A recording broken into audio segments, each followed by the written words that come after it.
Hello, I'm Charlie Brooker and you're watching Screenwipe, a programme all about television, and that's about all we've got time for this week, so bye!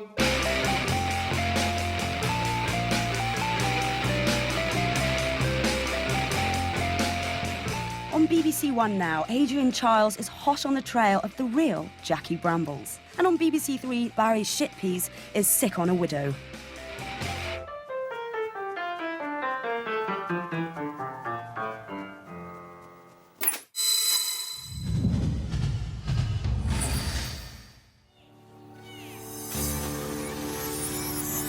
Now on BBC Four, Victoria Corran's close to the edge.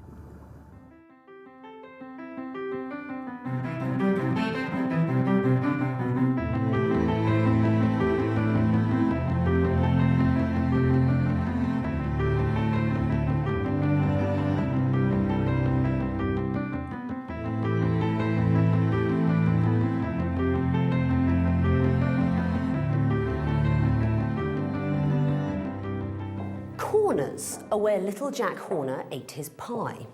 Several hundred years later, Dizzy Rascal rapped about being a boy in one. Corners have been an essential part of popular culture for centuries. And yet, incredibly, they didn't exist at all until 1384. In fact, this example, here in the crypt of St James's Church, Spitalfields, was the first corner in the world. People queued for hours. Yeah, hooray for f***ing corners. Go on, piss off, Corran. Come on, end this bullshit now. I haven't finished. Roll credits. Have you noticed how programmes today all seem to overlap each other? Whatever happened to the good old days of proper end credits like this? I'll tell you what happened. These lovely old credits ended. In the case of the BBC, they ended in June this year when this set of guidelines was introduced. It specifies what you can and can't do, with the emphasis on the can't. But before we ever moan about that, let's look at how credits used to work. Old end credits were often agreeably shambolic and handmade, like these charmingly low-tech examples from Crossroads. What's more, they lasted an age compared to today and would often end with the date the show was made printed in Roman numerals, so it was hard for viewers to tell just how old the repeat was. But then broadcasters did some research and realised that people turned off or over during the end credits, and that just won't do in today's multi-channel world where the networks have to continually show off and behave in undignified ways in a desperate bid for your attention. It's embarrassing.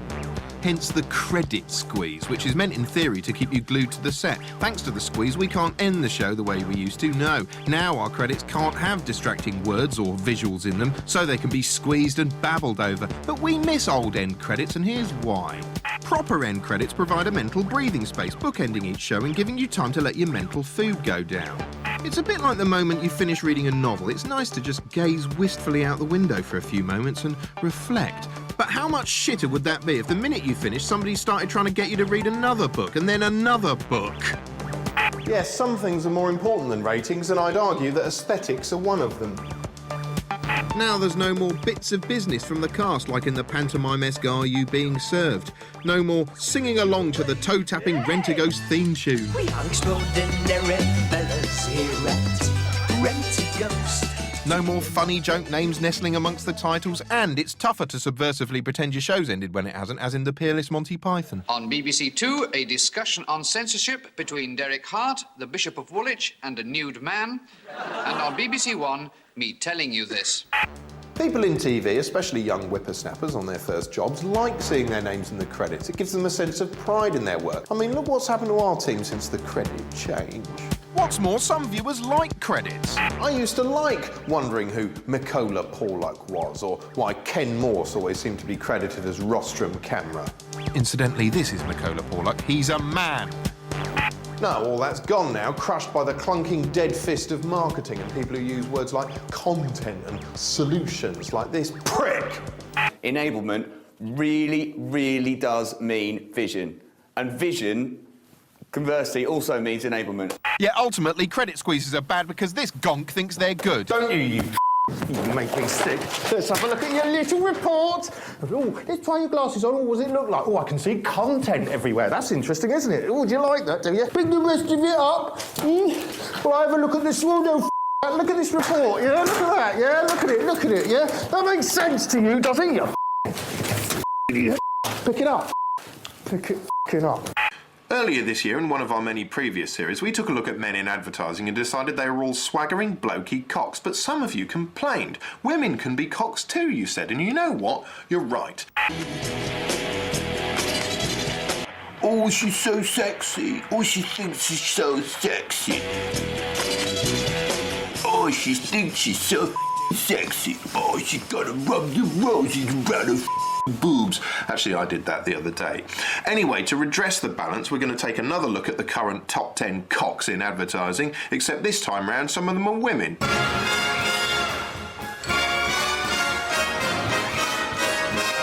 At number 10, a she-cock as pretty as her name suggests. I'm Nadine Baggott, celebrity beauty editor.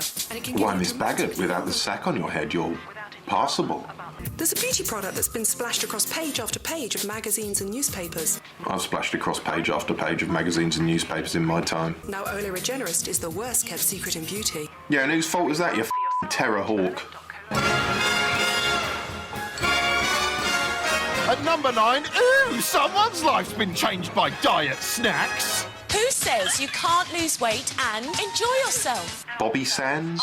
I'm munching on chocolate bars. You're not. I'm snacking on pretzels. There's something weirdly bleak about this. If you've got so little going on in your life, you're astounded by snacking on pretzels, you might as well be dead.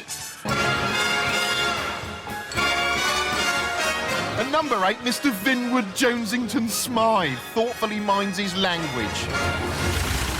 Ah, what? The sheep. Oh, no. I'm in the village of... I have no idea. Good job he wasn't driving through shit on Tweed. At number 7, it's Jose Luis Hernandez, president of Polaris. Hi, I'm Jose Luis Hernandez, president of Polaris World. Hello, I'm your new neighbour. You know, it's not fair to mock his accent, so let's mock his trousers instead. To keep our prices If competitive. you want to hitch those pantaloons a bit higher, we can still see your neck. Men will do anything for sex. They'll lie, they'll cheat, they'll listen to women. All this just for the chance to expel some fluid. How pointless. Nevertheless, as the Italians say, the men are the luck of the fucking. And some of them like it enough to pay for it, which is scandalous, and I think someone should put a stop to it. Ann Widdecombe versus prostitution sounds like the ultimate Hobson's choice, but it isn't. It's a show broadcast recently on ITV, in which the MP seen here, disguised as a relief map of the Himalayas, tours Britain's streets of vice in a desperate bid to stop sex happening. To do so, she uncovers the curb crawlers and confronts the hookers themselves. My name's Ann Widdecombe from ITV, and I'm making a programme about prostitution, and I wondered what your view on the subject was. Depends if you're offering anything. We don't pay for views. Well, she certainly wanted paying for her views. I wonder if she wants paying for anything else. In a bid to understand what makes the punters tick, Widdecombe speaks to one, namely this bloke, Piers Hernu, former editor of Front Magazine and self-confessed prosy hound. Well, initially I did it out of curiosity. Yeah, I wondered what my dick would look like going in and out of a prostitute. You view street prostitutes. You haven't just gone for the upper-class schoolgirl. You view street prostitutes. Did you think about their lives when you were using them? Yes, I did. Sorry, was that before or after you'd come? Still no nearer to solving the world's oldest profession, Anne carries on trying to talk street girls out of plying their wares, confronting pimps, and even visiting a brothel. So I'm off to see the madam. The wonderful Madam of Whores.